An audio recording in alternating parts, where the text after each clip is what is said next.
Graça e paz, amados, sejam bem-vindos à nossa terceira aula de Bibliologia. E nessa aula nós vamos tratar sobre a seguinte pergunta: qual é a melhor tradução da Bíblia? Todas as traduções, elas são confiáveis?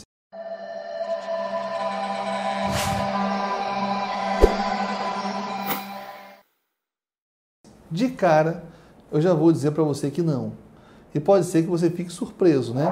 Porque quando você vai escolher uma Bíblia, você geralmente procura aquela que tem a capa mais bonita. E pouco se preocupa com o conteúdo dela, acreditando que todas elas estão falando a mesma coisa. Mas isso não é verdade e eu tenho que ser muito sincero com vocês.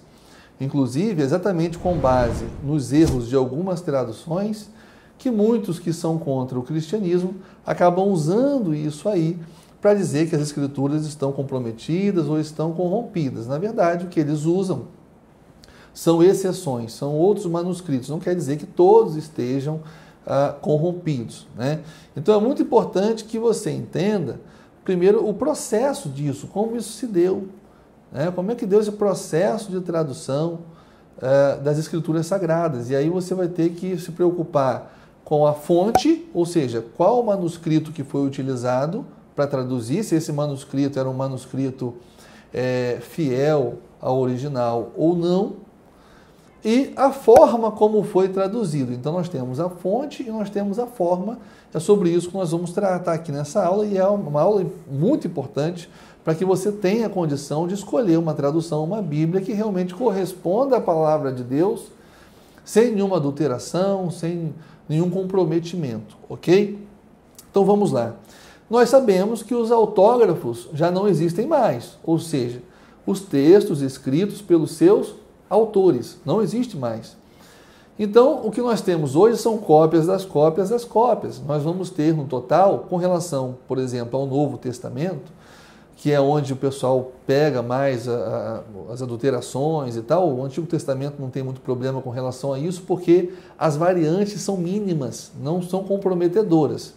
Quando você pega as cópias do Novo Testamento, aí já é uma outra situação, porque você tem variantes que realmente são comprometedoras, são muito diferentes umas das outras, quase que contraditórias, e aí só uma delas é que vai estar certo, não pode as duas estarem certas ao mesmo tempo. Então hoje nós temos aí mais ou menos 5.500, aproximadamente 5.500 cópias do Novo Testamento. Dessas 5.500 cópias, 90% delas foi preservada pela igreja grega. É preservada pela igreja grega de tradição bizantina, ou seja, foi lá de origem de Antioquia, né? A Antioquia que preservou a maioria desses manuscritos aí, 90% deles. E você vai ter 10%, mais ou menos, desses manuscritos que foram preservados pela igreja romana, não pela igreja grega, é de tradição alexandrina, ok? Ou seja, foi a escola de Alexandria que preservou esses textos que são, vamos chamar, já que são 10%, vamos chamar de textos minoritários, enquanto os 90%, vamos chamar aqui, de forma didática, de textos majoritários, ok? Então nós temos duas coleções de textos preservados em regiões distintas por escolas distintas. Por que é muitíssimo importante a gente saber que parte desse grupo de textos estava em Antioquia e a outra parte estava em Alexandria? A importância é muito grande, tem a ver com a confiabilidade dessas cópias. Porque quando nós falamos de Antioquia, nós estamos falando de uma escola ortodoxa. Quando você estuda a história da interpretação, você vai ver, por exemplo, que a igreja de Antioquia e a escola de Antioquia teológica, ela interpretava as escrituras a partir do método histórico-gramatical. Ela fazia uma interpretação correta a respeito das escrituras sagradas. Ela não permitiu, por exemplo, a influência da filosofia grega nela, né? Então ela era ortodoxa, ela era pura. Diferentemente da igreja e da escola de Alexandria, onde foi uma igreja que adotou o método alegórico, caiu nos mesmos erros que os judeus, acabou elegendo o método alegórico como método principal de interpretação das escrituras sagradas. Isso fez com que a igreja de Alexandria não só chegasse a várias conclusões e dogmas muitíssimo equivocados com relação às escrituras sagradas, como permitiu que a filosofia grega tivesse fortíssima influência na forma cristã de se pensar, no cristianismo. O cristianismo na escola de Alexandria foi um cristianismo totalmente pagão depois de um tempo, enquanto o cristianismo na igreja de Antioquia se preservou. Então nós temos aqui, logo no segundo século, duas escolas diferentes, dois tipos de cristianismos diferentes. Um cristianismo puro e um cristianismo eivado de heresias, um cristianismo pagão.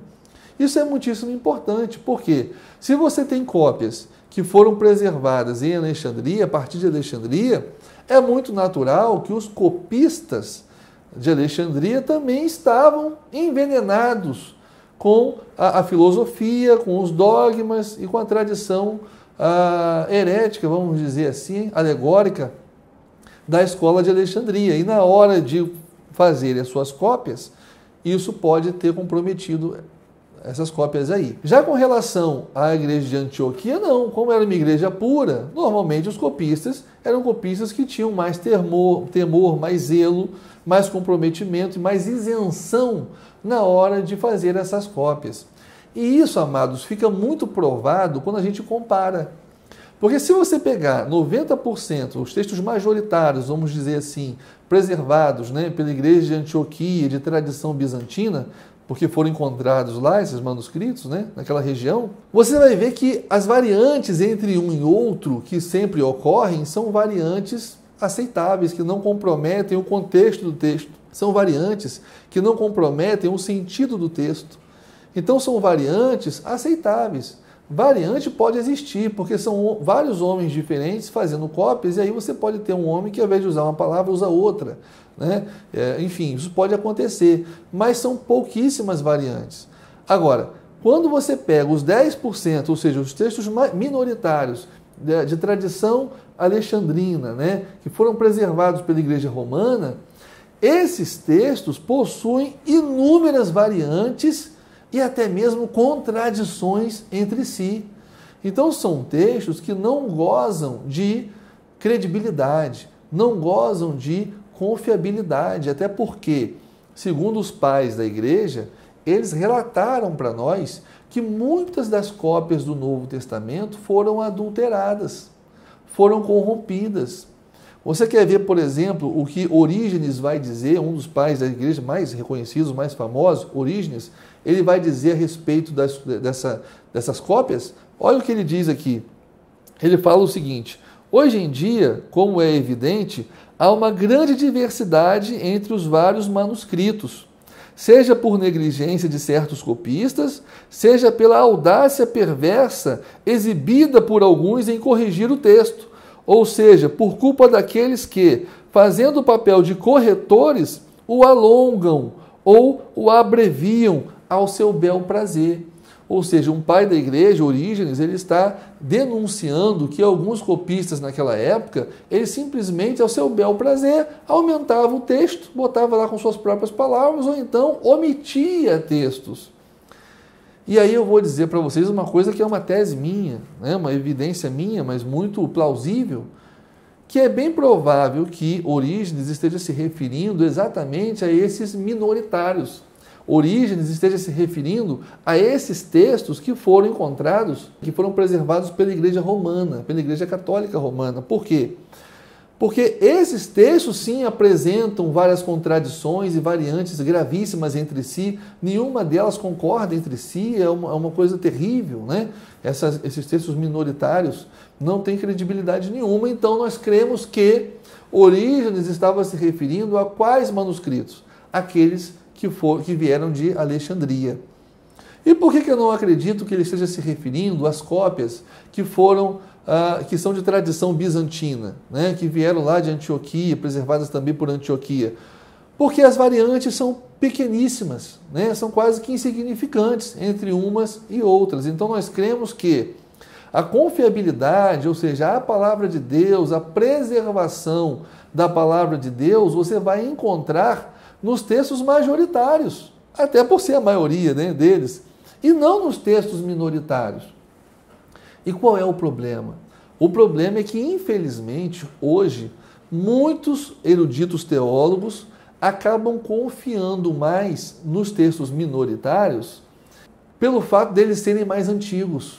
Realmente, esses textos minoritários datam aí do século II depois de Cristo, enquanto esses textos majoritários são a partir do século V, século VII, século VIII, e por serem mais recentes, eles criaram a tese, a teoria de que, pela antiguidade, os minoritários eles têm maior autoridade.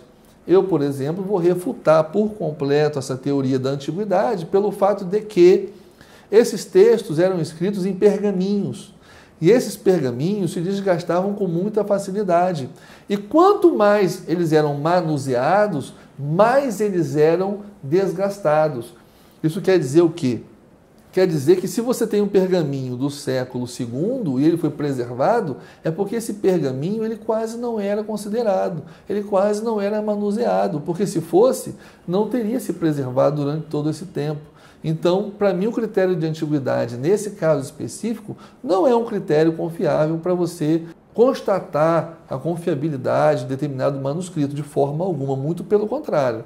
Eu confio mais naqueles mais recentes, que além de ser a maioria, tem uma quantidade inferior de variantes e provavelmente não existem cópias mais antigas pelo fato de que eles deviam ser mais manuseados do que os outros. E se você estudar como cada manuscrito desse minoritário foi encontrado, aí fica claro o que eu estou dizendo. Por quê? Se você pegar um determinado manuscrito, ele foi achado dentro de uma lixeira. Começa por aí. Se você pegar um outro, foi encontrado lá todo empoeirado no meio de uma biblioteca abandonada. Né, que ninguém manuseava aquele livro, estava lá esquecido há séculos, aquele livro lá. Né? Então, está na cara que esses livros não eram manuseados, não eram considerados. Então, hoje você pegar esses minoritários e a partir deles você criar um arquétipo, ou seja, um modelo do que seria o Novo Testamento preservado, eu vejo como um equívoco. Eu confio mais nos textos majoritários. Então, o que ocorre hoje? Hoje nós vamos ter praticamente dois textos gregos, dos quais todas as traduções que você verá, seja para o português, seja para o inglês, eles vão usar esses dois arquétipos, esses dois modelos. Um texto nós vamos chamar de texto crítico ou texto eclético. O que é o texto crítico? É um texto que foi formulado por alguns teólogos, um deles é o Westcott e Hort, frisa-se, teólogos liberais, que usaram apenas os textos minoritários, retalho de um, retalho de outro, foram acrescentando ali para formar o Novo Testamento. E aí a curiosidade é o seguinte, quando você pega esses minoritários, você não consegue ter todo o Novo Testamento completo neles, ficam algumas lacunas. Como essas lacunas foram preenchidas? Bom, no caso de Westcott e Hort, existem estudiosos que afirmam que eles fizeram a mesma coisa que os copistas de Alexandria fizeram. Eles acabaram acrescentando com suas próprias palavras. Por isso, quando você pega uma tradução que se baseou no texto crítico, você acaba vendo coisas ali que você não vê, por exemplo, na tradução do outro texto, que nós vamos chamar de texto recebido ou textos receptos. Por quê? Porque existem acréscimos ou omissões ali, mudanças de palavras. Se você, por exemplo, pegar palavras que apontem para a divindade de Cristo, existem modificações para que a divindade de Cristo não fique em evidência. Você vê ali uma má-fé na hora de se fazer a tradução.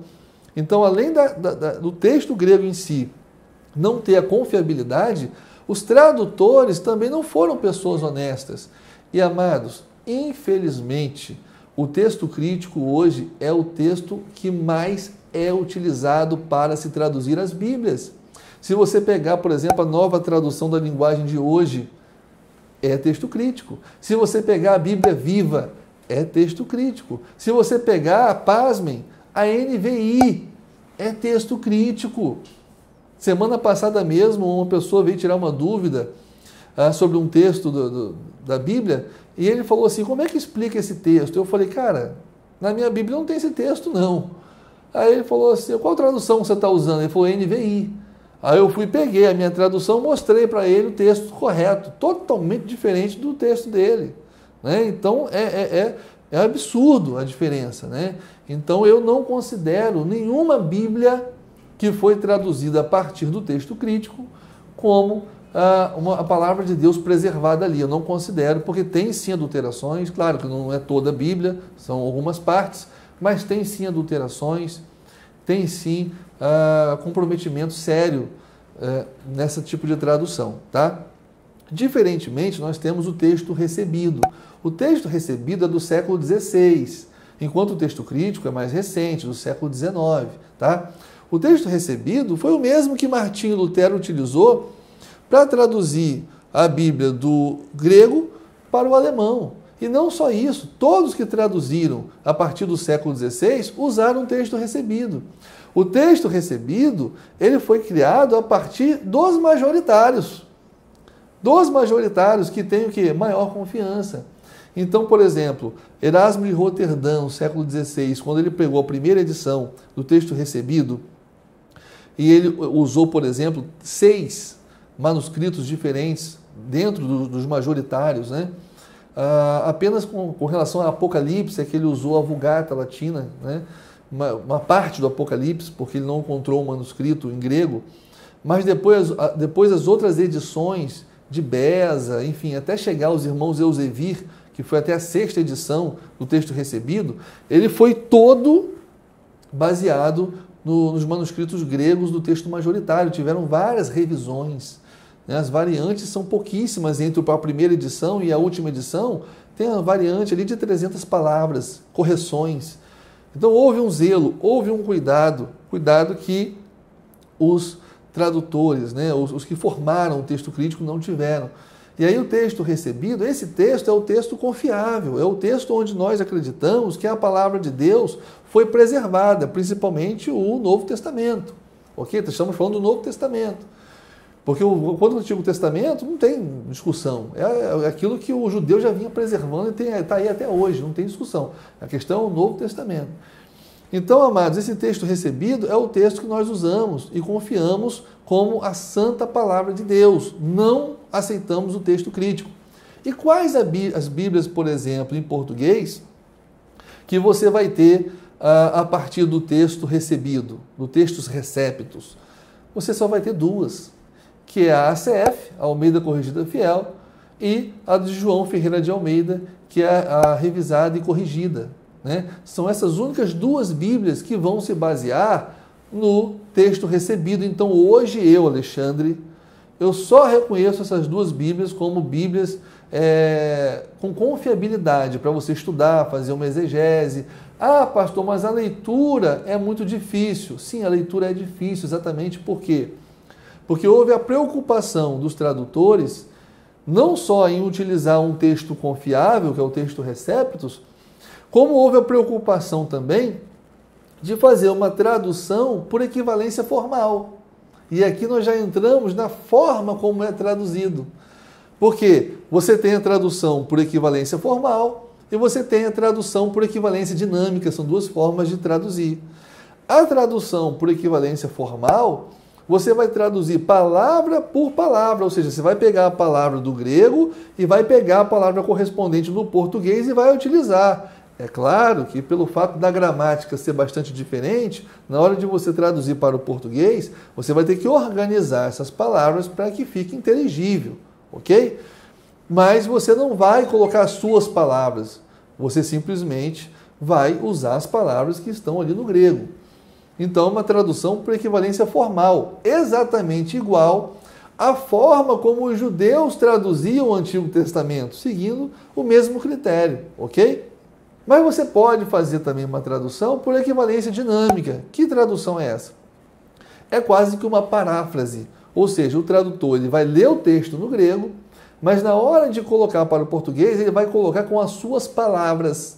Ele não vai se preocupar em respeitar as palavras do grego. Ou seja, ele vai colocar com as suas palavras, é uma tradução de ideias, não é uma tradução de palavras, vamos dizer assim. E aí é um perigo, irmãos, porque quando você faz uma tradução de ideias Quem garante que o tradutor ele entendeu o sentido do texto e ele colocou, embora com as palavras dele, mas respeitando o sentido do texto? Ele é tradutor, ele não é um exegeta, né? Então ele não é obrigado a saber o sentido do texto, ele é só um mero tradutor. O texto bíblico ele tem um sentido moral, mas ele tem um sentido espiritual, e a forma como as palavras se encontram ali dentro de um contexto, elas são extremamente relevantes para você fazer a exegese bíblica. Se o tradutor ele coloca com as ideias dele sem respeitar o sentido do texto, ele corrompeu as escrituras. O que você tem ali não é a Bíblia, o que você tem ali é uma outra coisa. E quando você pega algumas Bíblias que foram traduzidas por equivalência dinâmica, e você compara, por exemplo, com as que foram traduzidas por equivalência formal, você consegue observar que muitos textos apresentam sentidos totalmente diferentes. Então, não é a forma correta, não é a forma com que a Bíblia deve ser traduzida. A Bíblia deve ser traduzida por equivalência formal e jamais por equivalência dinâmica. É claro que algumas palavras daquela época, nós estamos falando aí de 2000 anos de história, né, de diferentes, algumas expressões, né, naquela época, se você traduzir para os dias de hoje, você não vai entender. Mas você tem que ter um limite para usar esse dinamismo, um limite. Você deve prestigiar sempre a forma de equivalência, a tradução por equivalência formal. E aí, se você pega, por exemplo, a NVI, vamos voltar nelas, a NVI, a nova tradução da linguagem de hoje, a Bíblia Viva e outras mais, são Bíblias que, além de utilizarem um texto crítico, que nós não reconhecemos ele, ainda foram traduzidas por equivalência dinâmica. Aí você tem um desastre total. Então, algumas Bíblias deveriam ser realmente, você parar de usar essas Bíblias. Ah, mas a leitura é mais fácil. Claro, porque a tradução por equivalência dinâmica tem exatamente esse objetivo, tornar a leitura mais fácil. Mas quem garante que aquela tradução, que aquelas ideias, ou aquela forma de se expressar ali do tradutor corresponde à mesma do autor do texto bíblico? Quem disse isso? Você não tem como garantir. Então você deve sim adquirir, para aquele que quer estudar, para aquele que quer fazer uma exegese, não só uma Bíblia que usou como parâmetro, como arquétipo, o texto Receptus, bem como um texto que foi, uma tradução que foi feita por equivalência formal. Então, amados, aqui nós tratamos, a princípio, tudo a respeito de tradução. Claro, tudo que você precisa saber. É claro que você pode se aprofundar mais ainda nesse tema, mas como esse curso é um curso onde o título dele é aquilo que você precisa saber a respeito da Bíblia, para não ser uma pessoa analfabeta, para não ser uma pessoa totalmente alienada, nós estamos trazendo aqui conceitos gerais, mas nada obsta que você venha se aprofundar nesses temas que são de muitíssima relevância. Amém, queridos? Mais uma vez, queria agradecer a tua presença aqui e eu desejo mais uma vez que Deus te abençoe.